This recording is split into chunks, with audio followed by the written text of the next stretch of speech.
మాస్టర్తో మాట మంతి కార్యక్రమానికి స్వాగతం. నేను మీ మాస్టర్ దుర్గా ప్రసాద్. ఈరోజు మనతో పాటు పొలిటికల్ అనలిస్ట్ అప్పసాని రాజేష్ గారు ఉన్నారు. సార్ నమస్కారం. సార్ నమస్కారం. సార్, వైసీపీ వాళ్ళు వాళ్ళు మేనిఫెస్టో రిలీజ్ చేశారండి. అలాగే మన ఈ కూటమి కూడా రిలీజ్ చేసింది. రెండింటికి తేడా ఏంటి సార్? ఇది ముందుగా రాష్ట్ర ముఖ్యమంత్రి వైసీపీ పార్టీ అధ్యక్షులు వైఎస్ జగన్మోహన్ రెడ్డి గారు 2024 ఎన్నికలకి సంబంధించి తన పార్టీ విధి విధానాలని ప్రజలకు వివరిస్తా, ప్రజలకి తమకు మళ్ళీ అధికారం కట్టబెడితే ఏం చేయగలుగుతామనే విషయాల్ని ప్రజలకు తెలియజేస్తూ వారి మేనిఫెస్టో విడుదల చేశారు. నిన్న వారికి ప్రధాన ప్రత్యర్థులుగా పోటీ చేస్తున్న ఎన్డీఏ కూటమికి సంబంధించి ప్రధాన ప్రతిపక్ష నాయకుడిగా ఉన్న చంద్రబాబు నాయుడు గారు, కూటమిలో మరో కీలక నాయకుడిగా ఉన్న పవన్ కళ్యాణ్ గారు భారతీయ జనతా పార్టీ నాయకుల సమక్షంలో నిన్న వీరి మేనిఫెస్టో రిలీజ్ చేయడం జరిగింది. అంటే ఇక్కడ చీఫ్ మినిస్టర్ ఇన్ వెయిటింగ్ ఇరువురు కూడా వారి సన్నద్ధతను వ్యక్తం చేస్తూ వారి మేనిఫెస్టోని ప్రజల ముందు ఉంచడం జరిగింది. మీరు ప్రస్తావించినట్టుగానే ఖచ్చితంగా అధికార పార్టీ 5 సంవత్సరాలుగా పరిపాలనలో ఉన్న పార్టీ. ఈ 5 సంవత్సరాలు పరిపాలనకు ముందు గత ఎన్నికల్లో వారు ఏం వాగ్దానం చేశారు, ఈ 5 సంవత్సరాల్లో వారు ఎంతో స్థాయిలో అమలుపరిచారు, రాబోయే రోజుల్లో వారు ఏ విధమైన వాగ్దానాలు చేస్తున్నారు అంటే వారి పాలనా తీరు అనేది ప్రజలకు ఒక ప్రత్యక్ష అనుభవపూర్వకంగా కళ్ళ ముందు కనిపిస్తూ ఉంది. అదే సందర్భంలో ప్రధాన ప్రతిపక్ష నాయకుడిగా ఉన్న చంద్రబాబు నాయుడు గారు కూడా గతంలోనే ముఖ్యమంత్రిగా పనిచేస్తున్నారు. ఆ రోజు వారి పనితీరు, ఆ రోజు ఆ ఎన్నికకు ముందు వారు చేసిన వాగ్దానాలు అవి ఎంత స్థాయిలో నెరవేర్చుకున్నారు, మళ్ళీ ఇప్పుడు ఎటువంటి వాగ్దానాలు చేస్తున్నారు, వీటిని విశ్లేషించి ఒక నిర్ణయానికి రావడానికి ఇరువురు పూర్వ పాలకులు, అంటే పూర్వ రంగంలోని ఇరువురికి పాలన చేసిన అనుభవం ఉంది. పరిపాలన పరంగా వాళ్ళు తీసుకున్న విధానాలు, నిర్ణయాలు, అవి సమాజం మీద చూపించిన ప్రభావం, ఇవన్నీ ప్రజల్లో విస్తృతంగా చర్చనీయాంశం కావడానికి ఆస్కారం ఉంది. ఇది ముఖ్యమంత్రి జగన్మోహన్ రెడ్డి గారు 2024 ఎన్నికల సందర్భంగా వారు విడుదల చేసిన మేనిఫెస్టో. ఇది ఎన్డీఏ కూటమి తరఫున నిన్న ప్రధాన ప్రతిపక్ష నాయకుడు చంద్రబాబు నాయుడు గారు, అలాగే పవన్ కళ్యాణ్ గారి సమక్షంలో వారు విడుదల చేసిన మేనిఫెస్టో. ఈ 2 మేనిఫెస్టోల్లో అంశాలని ఖచ్చితంగా బేరీ చేసుకొని తీరాల్సిన అవసరం ఉంది. ప్రధానంగా జగన్మోహన్ రెడ్డి గారు 2019లో పదవి బాధ్యతలు చేపట్టడానికి ముందు వారు చేసిన వాగ్దానాలు, ఈ మేనిఫెస్టోలో వారు ఏం చెప్పారు అని అంటే, ఈ మేనిఫెస్టోలో ఇది మొదటి దీంట్లోనే 2019 మేనిఫెస్టోలో 99% హామీలు అమలు అని చెప్పని వారి ఫస్ట్ పేజీలోనే మెన్షన్ చేశారు. అంటే ఇది నా క్రెడిబిలిటీ ఫ్యాక్టరు, నేను ప్రజలకు చేసిన వాగ్దానాలను ఈ స్థాయిలో నెరవేర్చున్నా కాబట్టి మళ్ళీ నన్ను ఒకసారి ఆశీర్వదించండి అని చెప్పి ఆయన అప్పీల్ చేస్తున్నారు.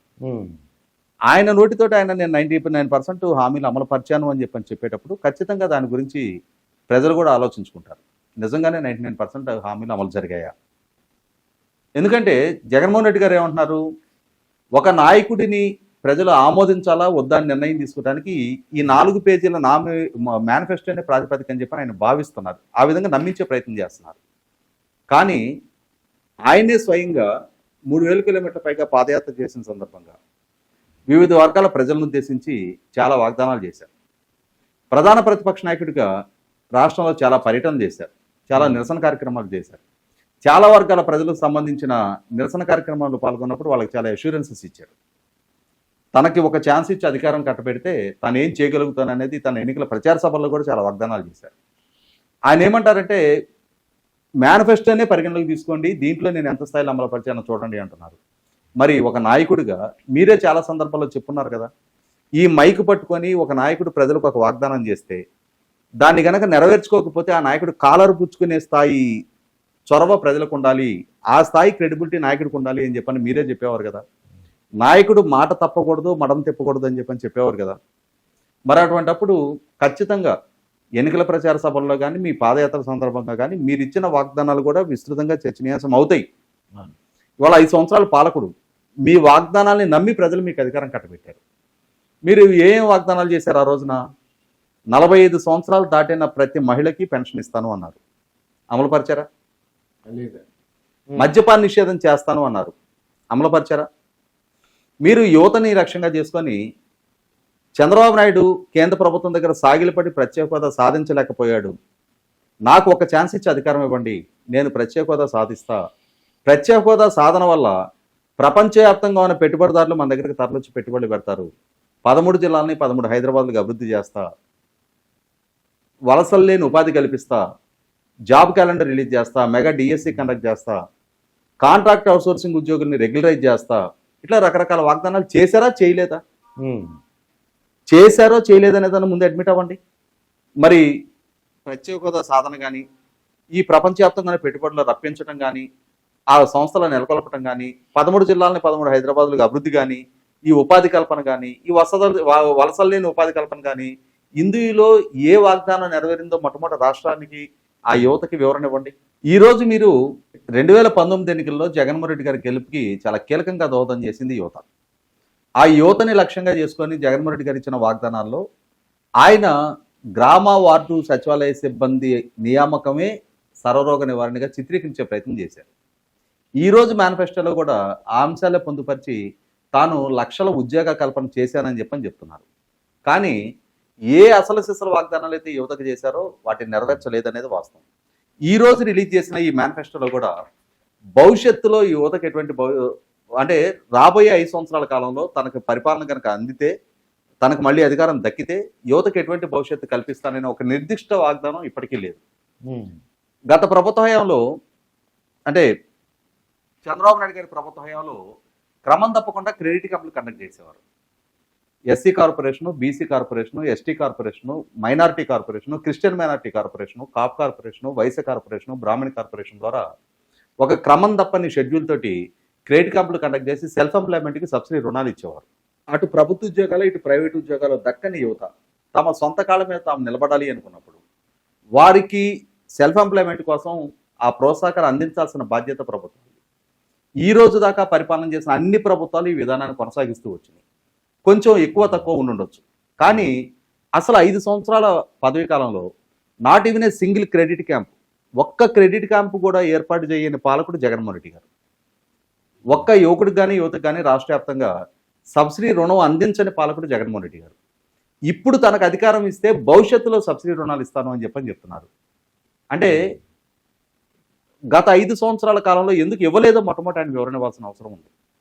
ఇప్పటి వరకు అన్ని ప్రభుత్వాల హయాంలో ఆ సబ్సిడీ రుణాలు అందుతూ వచ్చినప్పుడు తమ సొంత కాళ్ళ మీద తాము నిలబడగలిగే సామర్థ్యాన్ని యువతకి ప్రభుత్వాలు చేదోడువాదోడుగా ఉండి అందిస్తూ ఉన్నప్పుడు ఆ అవకాశాన్ని జగన్మోహన్ రెడ్డి గారు ఎందుకు దూరం చేశారో ఆయన మొట్టమొదటి వివరణ ఇవ్వాలి. అదే సందర్భంలో ఈ మేనిఫెస్టోలో యువతకి ఉపాధి కల్పన పరంగా, ఉద్యోగ కల్పన పరంగా చంద్రబాబు నాయుడు గారు ఆయన చెప్పిన మొట్టమొదటి వాగ్దానం ఏంటి? తమ ప్రభుత్వం కనుక అధికారంలోకి వస్తే తాము చేసే మొట్టమొదటి సంతకం మెగా డిఎస్సి మీద. ఎందుకనంటే ఇక్కడ జగన్మోహన్ రెడ్డి గారు 2019 ఎన్నికలకు ముందు ఆనాటి ప్రభుత్వం అప్పటికి 2 డిఎస్సి ద్వారా 19,000 టీచర్ పోస్టులు నియామకం చేపడితే వాస్తవంగా 39,000 టీచర్ పోస్టులు ఖాళీగా ఉంటే చంద్రబాబు నాయుడు గారు 19,000 భర్తీ చేశారు. మనకు అధికారం దక్కితే, మన ప్రభుత్వ అధికారంలోకి వస్తే ఒక మెగా డిఎస్సి కండక్ట్ చేసి ఖాళీగా ఉన్న అన్ని టీచర్ పోస్టులు భర్తీ చేస్తాం. పైగా ప్రతి సంవత్సరం జనవరి 1వ తారీఖుకి ఆ సంవత్సరం వచ్చిన ఖాళీని భర్తీ చేస్తూ ఒక జాబ్ క్యాలెండర్ రిలీజ్ చేస్తామని చెప్పని చాలా ఘనంగా ప్రకటన చేశారు. కానీ అమల్లోకి వచ్చేటప్పటికి ఆ రోజు ఆయన చెప్పిన ప్రకారమే 2,30,000 ప్రభుత్వ ఉద్యోగాలు ఖాళీ ఉన్నాయని చెప్పిన జగన్మోహన్ రెడ్డి గారు కేవలం 9,800 ఉద్యోగాల నియామకాలకు సంబంధించిన నోటిఫికేషన్ విడుదల చేశారు. తర్వాత ఇంకొక 6,500 పోలీసు నియామకాలకు సంబంధించిన నోటిఫికేషన్ విడుదల చేశారు. అంటే 16,300 ఉద్యోగాలు. అదే టీచర్ పోస్టుల భర్తీకి వచ్చేటప్పటికి 2024 ఫిబ్రవరిలో, అంటే 2024 మార్చిలో ఎన్నికల నోటిఫికేషన్ రాబోతుండగా నోటిఫికేషన్కి 4 వారాల ముందు డిఎస్సి నోటిఫికేషన్ ఇచ్చారు. ఆ ఇచ్చిన నోటిఫికేషన్ కూడా ఇప్పుడు ఈ ఎలక్షన్ నోటిఫికేషన్ కారణంగా అది కూడా వాయిదా పడ్డ పరిస్థితి చూస్తున్నాం. వాస్తవంగా 1983లో ఎన్టీ రామారావు గారు ముఖ్యమంత్రిగా బాధ్యతలు చేపట్టిన తర్వాత ఆనాటి నుంచి అమల్లోకి వచ్చిన డిఎస్సి విధానం ఇప్పటి వరకు 16 సార్లు డిఎస్సీలు జరిగాయి. 16 సార్లు డిఎస్సి నోటిఫికేషన్స్ రావడం జరిగింది. ఈ 16 సార్లు డిఎస్సి నోటిఫికేషన్లో ఎన్టీ రామారావు గారి హయాంలో 3 సార్లు డిఎస్సి అమలు జరిగింది. చంద్రబాబు నాయుడు గారి హయాంలో 8 సార్లు డిఎస్సి ద్వారా ఉద్యోగ నియామకాలు చేపట్టారు. కిరణ్ కుమార్ రెడ్డి గారి హయాంలో 1 సారి, రాజశేఖర రెడ్డి గారి హయాంలో 2 సార్లు. అంటే ఓవరాల్గా కాంగ్రెస్ ప్రభుత్వ హయాంలో 5 సార్లు, కోట్లజీ భాస్కర్ రెడ్డి గారి హయాంతో కూడా కలుపుకుంటే 5 సార్లు కాంగ్రెస్ ప్రభుత్వాల హయాంలో, 11 సార్లు ఈ ఇరువురు చంద్రబాబు నాయుడు గారు, ఎన్టీ రామారావు గారి హయాంలో అమలు జరిగితే ఒక్క డిఎస్సి కూడా ఇంప్లిమెంట్ చేయని ముఖ్యమంత్రిగా జగన్మోహన్ రెడ్డి గారి చరిత్రలో నిలిచిపోయారు ఆయన 5 సంవత్సరాల టెన్యూర్లో. ఇప్పుడు ఆయన కనీసం తాను ఎందుకు డిఎస్సి నియామకం చేపట్టలేకపోయానని కానీ భవిష్యత్తులో ఏం చేస్తానని ఒక నిర్దిష్ట హామీని ఈ రోజు దాకా మళ్ళీ తిరిగి మేనిఫెస్టోలో ఆయన వివరించలేకపోయారు. ఆయన ఏంటంటే ఇప్పటికీ కూడా సర్వరోగ నివారణ సంక్షేమ పథకాలు డైరెక్ట్ బెనిఫిట్ ట్రాన్స్ఫర్ ద్వారా కొంతమందికి సంక్షేమ పథకాల లబ్ధి చేకూర్చితే అదే పరిపాలన అని చెప్పని ఫీల్ అవుతున్నారు. కానీ ఇవాళ రాష్ట్ర సర్వతోముఖ అభివృద్ధి చెందాలి అన్నా, రాష్ట్రం ఆర్థికంగా స్వయం శక్తితో నిలబడాలి అన్నా, అప్పుల మీద ఆధారపడని ఈ వెల్త్ జనరేషన్ జరగాలి అన్నా, గవర్నమెంట్కి ట్యాక్స్ రెవెన్యూస్ పెరగాలి అన్నా, మొట్టమొదట కీలకమైన అంటే ఆరోగ్యకరమైన ఆర్థిక విధానాన్ని అవలంబించాలి. అటువంటి ఆర్థిక విధానాన్ని అవలంబించాలి అంటే పెట్టుబడులు రప్పించాలి, ఆ ప్రాపర్ అంబియన్స్ క్రియేట్ చేయాలి, ఇన్ఫ్రాస్ట్రక్చర్ క్రియేట్ చేయాలి, road, transport, power, human resources, ప్రభుత్వం వైపు నుంచి ప్రాపరు ఫ్రెండ్లీ అట్మాస్ఫియర్ ఇవన్నీ కలగజేసి పెట్టుబడులను ఆకర్షించాలి, పెట్టుబడులు గ్రౌండింగ్ అయ్యే విధంగా చూడాలి. తద్వారా ఉపాధి కల్పన జరగాలి. ఆ ఉపాధి కల్పన ద్వారా మార్కెట్ పొటెన్షియాలిటీ, మార్కెట్ ప్రాస్పెక్ట్స్ పెరుగుతాయి. తద్వారా గవర్నమెంట్కి ట్యాక్స్ రెవెన్యూస్ పెరుగుతాయి. డైరెక్ట్ ఎంప్లాయ్మెంట్, ఇండైరెక్ట్ ఎంప్లాయ్మెంట్ వల్ల అర్బనైజేషన్ పెరుగుద్ది. తద్వారా అదొక వెల్దీ అట్మాస్ఫియర్ బిల్డప్ అవుతుంది, వెల్దీ ఎకానమీ డెవలప్ అవుతుంది. ఈ దిశగా అడుగులేయాల్సిన పాలకులు 5 సంవత్సరాల తనకు అద్దె వచ్చిన అవకాశం, ఇవాళ 175 స్థానాలు ఉన్న సభలో 150 స్థానాలతో ఆయనకు అధికారం దక్కితే ఆ అధికారాన్ని అడ్డుపెట్టుకొని రాష్ట్రాన్ని అద్భుతంగా అభివృద్ధి చేసే ఆస్కారం ఉన్నా కూడా ఆ దిశగా అడుగులు వేయకుండా 5 సంవత్సరాల కాలంలో కనీస మాత్రం పెట్టుబడి కూడా ఆహ్వానించలేక 13 లక్షల కోట్ల రూపాయలతోటి సిఐఏ కన్వెన్షన్లో ఒప్పందాలు చేసుకున్నామని చెప్పిన ఆర్పాటపు ప్రకటన చేసి చివరికి అందులో 5,600 కోట్లు మాత్రమే గ్రౌండింగ్ అని తీరు చూస్తేనే జగన్మోహన్ రెడ్డి గారి హయాంలో ఉపాధి కల్పన పట్ల కానీ, రాష్ట్ర అభివృద్ధి పట్ల కానీ, ముఖ్యంగా అర్బనైజేషన్ పెంచడానికి కానీ ఏమాత్రం చర్యలు తీసుకోలేదనేది వాస్తవం.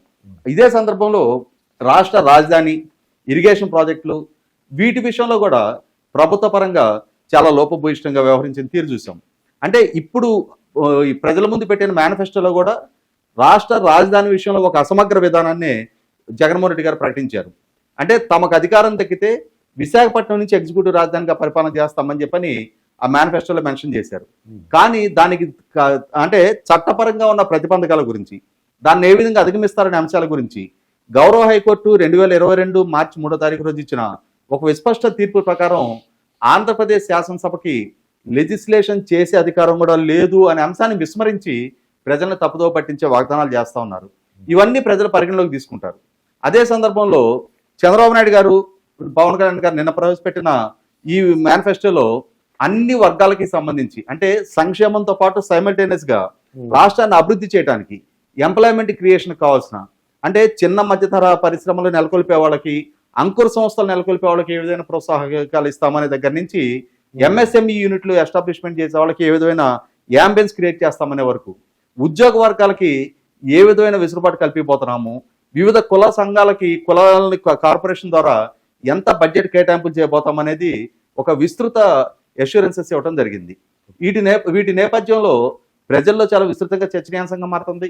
ఖచ్చితంగా జగన్మోహన్ రెడ్డి గారి మేనిఫెస్టో కన్నా ఎన్డీఏ కూటమి మేనిఫెస్టో చాలా మెరుగ్గా ఉంది అన్న భావన వాళ్ళ ప్రజల్లో కలుగుతూ ఉంది.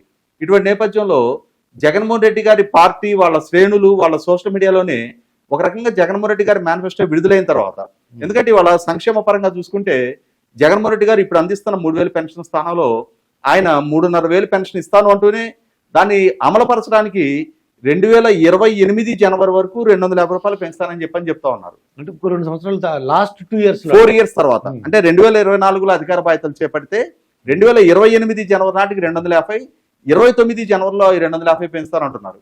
అదే సందర్భంలో చంద్రబాబు నాయుడు గారు ఇవాళ 2024 జూన్లో అధికార బాధ్యతలు చేపడితే జూలై నెల నుంచే 4,000 పెన్షన్ ఇంప్లిమెంట్ చేస్తానని చెప్తున్నారు. ఇక్కడ ఒకసారి ట్రాక్ రికార్డు కూడా పరిశీలించి చూసుకుంటే 2014లో పదవి బాధ్యతలు చేపట్టిన చంద్రబాబు నాయుడు గారు అప్పటి వరకు ఉన్న 200 రూపాయల పెన్షన్ ని సింగిల్ స్ట్రోక్ లో 1000 రూపీస్ ఆయన అష్యూర్ చేసిన వరకు పెంచారు. ఆ తర్వాత 2019కి ముందే దాన్ని 2,000 చేయడం జరిగింది. అదే జగన్మోహన్ రెడ్డి గారు 2019 ఎన్నికలకు ముందు తనకు అధికారం దక్కితే 3,000 చేస్తానని చెప్పిన వాగ్దానాన్ని 2019 నుంచి 2024 జనవరి వరకు దాన్ని డ్రాగ్ చేస్తూ ఇన్స్టాల్మెంట్ వైజ్ గా పెంచుకుంటూ వచ్చిన తీరు చూసిన తర్వాత జగన్మోహన్ రెడ్డి గారి పాలనా తీరుకి, ఆయన వాగ్దానం నిలబెట్టుకునే విధానానికి చంద్రబాబు నాయుడు గారి పాలనా తీరుకి ఆయన వాగ్దానం నిలబెట్టుకున్నది ప్రత్యక్ష అనుభవపూర్వకంగా ప్రజల కళ్ళ ముందు కనిపిస్తా ఉంది. అదేవిధంగా ఇప్పుడు జగన్మోహన్ రెడ్డి గారు అమ్మఒడి 13,000 ఇస్తా ఉన్నారు. అంటే 15,000 అష్యూర్ చేసి స్కూళ్ళ నిర్వహణ కోసం 2,000 కట్ చేసుకొని 13,000 ఇస్తా ఉన్నారు.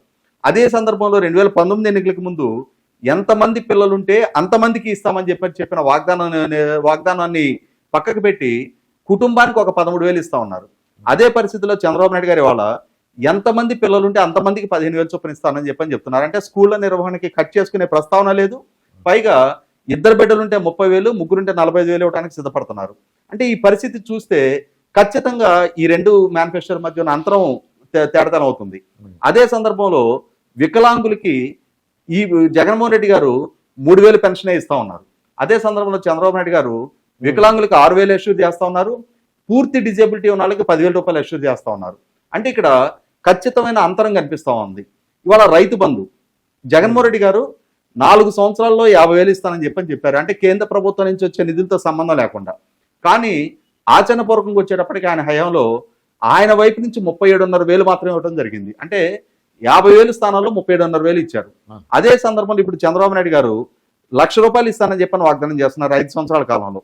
కాబట్టి అదొక అంతరం ప్రజలకు అర్థమవుతా ఉంది. అంటే వెల్ఫేర్ పరంగా చూసుకున్నా కూడా ఈ రోజు జగన్మోహన్ రెడ్డి గారు అష్యూర్ చేస్తున్న ప్రతి పథకం కన్నా కూడా మెరుగైన వెల్ఫేర్ మా వైపు నుంచి జరుగుతుంది, మెరుగైన సంక్షేమాన్ని మేము అందిస్తాము అని చెప్పని వాళ్ళ కూటమి వైపు నుంచి ప్రజలకు వాగ్దానం చేస్తున్న నేపథ్యంలో ఖచ్చితంగా సంక్షేమమే మా బలం అని చెప్పుకుంటున్న జగన్మోహన్ రెడ్డి గారి కన్నా కూడా మరింత మెరుగైన సంక్షేమం అందిస్తాము అని చెప్తున్న చంద్రబాబు నాయుడు గారి నేపథ్యం ఒకసారి చూస్తే ఆయనకున్న పరిపాలనా అనుభవం, ఆయన హయాంలో సాధించిన అభివృద్ధి, ఆయన హయాంలో ఎస్టాబ్లిష్ అయిన కంపెనీలు, వాటి ద్వారా క్రియేట్ చేయబడ్డ ఎంప్లాయ్మెంట్, వాటి ద్వారా పెరిగిన ట్యాక్స్ రెవెన్యూస్, గవర్నమెంట్కి పెరిగిన వెల్త్ జనరేషన్ కళ ముందు కనిపిస్తున్న నేపథ్యంలో జగన్మోహన్ రెడ్డి గారి కన్నా చంద్రబాబు నాయుడు గారిని మోర్ సీరియస్ గా ప్రజలు పరిగణలోకి తీసుకోవడానికి ఆస్కారం ఉంది.